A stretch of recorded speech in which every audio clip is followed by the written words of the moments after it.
Top 10 rank में जम्मू की अनमोल राठौर जो हैं वो आई हैं, उन्हीं से बात करते हैं। अनमोल, पहले तो टॉप 10 रैंक में आना ये कितनी बड़ी बात है आपके लिए? सबसे पहले तो बहुत बहुत thank you for this interview. मैं कहूँगी काफ़ी बड़ी बात है। हमारे लिए लिस्ट में आना ही बहुत बड़ी अचीवमेंट मानी जाती है, क्योंकि इतना ज़्यादा टफ कंपटीशन है इस एग्ज़ाम के लिए। तो मुझे लगता है लिस्ट में आना ही नहीं, टॉप 10 रैंक भी पाना, मुझे लगता है वो एक अपने आप में बहुत बड़ी खुशी की बात है। And I feel very humbled and honoured. लेकिन अनमोल, आपकी क्योंकि जो जम्मू कश्मीर एडमिनिस्ट्रेटिव सर्विस का एग्ज़ाम हुआ था, आप फर्स्ट उसमें आई थी, तो लग नहीं रहा था कि अब तो मैं सेलेक्ट हो गई हूँ, ज़रूरत क्या है यूपीएससी की? नहीं, मुझे लगता है ऐसा कभी नहीं लगता है। हमें हमेशा लगता है कि हम एक स्टेप ऊपर जाएं या कुछ ज़्यादा करें। और जम्मू कश्मीर एडमिनिस्ट्रेटिव सर्विस में सिलेक्शन के बाद भी मुझे खुशी तो थी, पर मन में ये था कि जो बड़ा एम है जो मैंने साझा किया था, मैं उसको पूरा कर सकूं।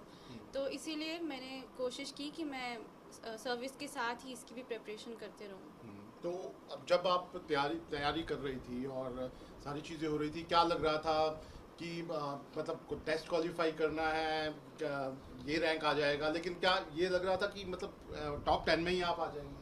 नहीं सर, वो तो डेफिनेटली नहीं लग रहा था। एंड द थिंग इज़ कि मैंने देखा है हमारे आसपास कितना कंपटीशन है। यूपीएससी को अगर हम प्रेस्टिजियस एग्जामिनेशन बोलते हैं and the most difficult examination बोलते हैं, मुझे लगता है उसका एक कारण ये भी है कि जो बच्चे इसके लिए प्रिपेयर करें, they are all very brilliant, very competent. और वो मैंने खुद देखा है कि कितने डिजर्विंग कैंडिडेट्स इस एग्ज़ाम के लिए प्रिपेयर करते हैं। तो मुझे लगता है कि जब मैं उनके साथ कम्पीट करी थी, मुझे लग रहा था शायद मैं उतनी वर्दी नहीं हूँ या मैं उतनी डिजर्विंग नहीं हूँ।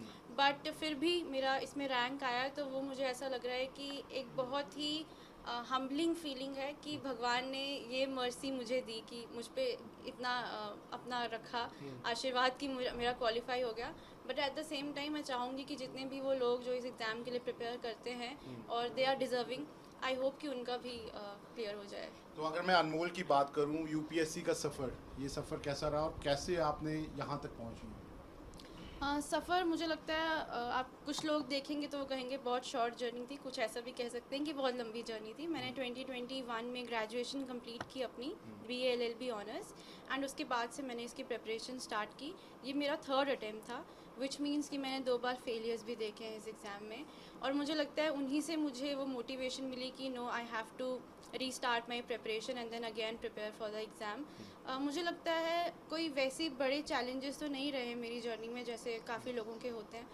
बट स्टिल मुझे लगता है एक इंसान का सबसे बड़ा चैलेंज उसकी अपनी मेंटल स्ट्रेंथ का कम होना होता है। जब हम खुद इमोशनली अनस्टेबल होते हैं या हमें लगता है कि हमसे नहीं हो पाएगा, उतना कॉन्फिडेंस नहीं होता है, सेल्फ डाउट होता है, वो कुछ चैलेंजेस मैंने भी फेस किए। But I am happy that I was able to overcome those.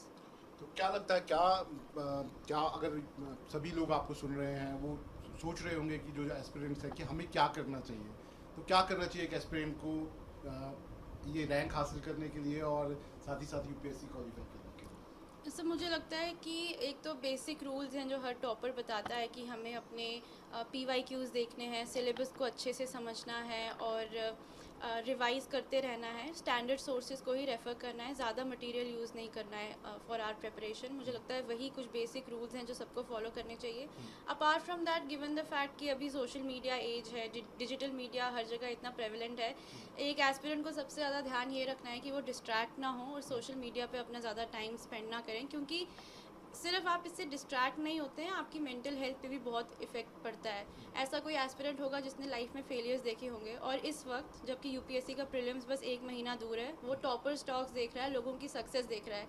इस टाइम पे वो मोटिवेट नहीं होने वाला है टॉपर स्टॉक देख के, वो और ज़्यादा डीमोटिवेट होगा। तो इस टाइम पे उनको ये सब चीज़ें छोड़ के सिर्फ अपने सिलेबस और पढ़ाई पे फोकस करना चाहिए। और मुझे लगता है कि अगर आप ऐसा करेंगे और अपनी मेंटल हेल्थ का भी ध्यान रखेंगे, तो definitely success will be theirs. हमने देखा पिछले कुछ सालों में जम्मू कश्मीर से खास तौर पर हम बात करें तो नंबर 1 रैंक भी यहाँ से आया, कई रैंक से यहाँ से आए, कई आईएएस ऑफिसर्स और आईपीएस ऑफिसर यहाँ से निकले। क्या वो भी एक इंस्पिरेशन है जम्मू कश्मीर के बच्चों के लिए, जो उनको इंस्पायर कर रही है आगे बढ़ने के लिए? I think definitely yes. जब हम देखते हैं कि जहाँ से हम बिलोंग करते हैं या जो हमारा सोशियो इकोनॉमिक बैकग्राउंड है, जो हमारी कंडीशंस हैं, अगर वहाँ से निकल के कोई बंदा इस एग्ज़ाम में सक्सेसफुल हुआ है तो हमें रिलेटेबल भी लगता है और हमें लगता है कि अगर वो कर सकते हैं तो मैं भी कर सकती हूँ। मेरे लिए भी ये रहा है, मैंने जब देखा कि नहीं JNK के बच्चे और काफ़ी रिमोट एरिया से बच्चे निकल के एग्ज़ाम में सक्सेसफुल हुए हैं, तो मुझे लगता था if they can do it I can also do it, I should just not lose my heart. तो मुझे लगता है अभी भी इस बार भी काफ़ी सारे बच्चे सेलेक्ट हुए हैं, तो मुझे लगता है कि उनसे भी लोगों को इंस्पिरेशन मिलेगी। मुझे लगता है ऑब्वियसली इम्पॉसिबल नहीं है ये exam, it goes on to show, but यही है कि हमारी इंटेंशन, डिटर्मिनेशन, फोकस होना चाहिए, तो हम डेफिनेटली इसको सक्सेसफुल हो सकते हैं। गर्ल्स स्टूडेंट्स जो हैं, जो पूरे जम्मू कश्मीर में खासकर अगर हम बात करें तो उनके लिए क्या बोलना चाहेंगे आप, जो करना चाहती हैं यूपीएससी? गर्ल्स के लिए स्पेसिफिकली यही मैसेज होगा मेरा। Being a girl myself, I think there are certain things I would like to share. Firstly, कोई भी आपसे कहता है कि आप नहीं कर पाएंगी या आपसे नहीं होगा, आपको कोई ऐसी कंफर्टेबल जॉब ढूंढनी चाहिए जैसे कि माना जाता है एजुकेशन सेक्टर में या कुछ वैसी जॉब्स, तो उन पे फोकस मत कीजिए। आपका दिल अगर कहता है कि आपने सिविल सर्विसेज में जाना है या किसी भी और जॉब में जाना है, just prepare for it and do your best. Secondly, मैं फैमिली से कहना चाहूँगी गर्ल्स की, आई थिंक गर्ल्स से ज़्यादा उनकी फैमिली को बताना चाहिए कि अपनी बेटियों को सपोर्ट कीजिए, उनको पढ़ने दीजिए, because 50% of our population is women, but they are so underrepresented in the workforce. This goes on to show कि female is very underrepresented. तो हमारी इकॉनमी की जो हम बात करते हैं अमृत काल की या इकॉनमी को डेवलप करने की, वो कैसे होगा अगर 50% of your population is in the home, they are just doing the unpaid labour. और ये बात मैं पहले भी कई बार बोल चुकी हूँ कि प्लीज़ अपनी बेटियों को पढ़ाइए और उन्हें किसी ना किसी तरीके से काम करने दीजिए। एंड वन मोर थिंग, जब भी एक लड़की घर से निकलती है कोई भी काम करने के लिए, पढ़ाई करने के लिए या जॉब करने के लिए, उसे, बिकॉज हमारी सोसाइटी का सेटअप ऐसा है, उसे 100 बातें सुननी पड़ेंगी। This is a rule. वो नहीं भी चाहे कान बंद भी कर ले फिर भी सुननी पड़ेंगी। उसके मेरिट को हमेशा क्वेश्चन किया जाएगा और ये बोला जा सकता है कि उसे XYZ रीजंस की वजह से सक्सेस मिली है। प्लीज़ इन सब बातों को मत सुनिए। These are just some trolls जो शायद आपकी सक्सेस से जेलस हैं या वो नहीं टॉलरेट कर पा रहे। आप अपना काम करते रहिए। कर्म हमेशा आपका निष्काम होना चाहिए, बिना किसी चीज़ की परवाह किए हुए आप वो काम करें and you will be successful. और जब आप सक्सेसफुल हो जाएंगे तो फिर सब चुप हो जाएंगे। अनमोल ने क्या सपना देखा है? मतलब यूपीएससी तो आप कर रहे थे, लेकिन सपना आपने देखा होगा कि यूपीएससी क्वालिफाई करके जब आप एडमिनिस्ट्रेटिव सर्विसेज में जाएंगी तो क्या करने वाली है अनमोल? सर, क्योंकि मैं सर्विस में नहीं हूँ, मैंने हमेशा बाहर से ही देखा है सर्विस को, तो मेरी नज़र में सर्विस जो है it is public service, it's not bureaucracy, it's public service. And मुझे लगता है कि जब एक पब्लिक सर्वेंट, एक सिविल सर्वेंट बैठा है तो वो लोगों का सेवक है, ठीक है। तो प्रधान सेवक जो हमारे प्राइम मिनिस्टर कहते थे, तो मुझे लगता है हमें भी उसी रास्ते पे चल के काम करना है वैसा ही।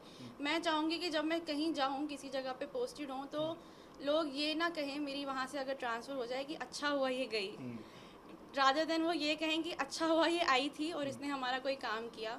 मुझे इंट्रिकेसीज नहीं पता है अभी सर्विस की, पर मुझे ये पता है कि लोगों की हेल्प करने के लिए ये एक अच्छा सोर्स ऑफ एम्प्लॉयमेंट है। तो मैं चाहूँगी कि मैं भी वही कुछ कर सकूँ एंड लेट्स सी।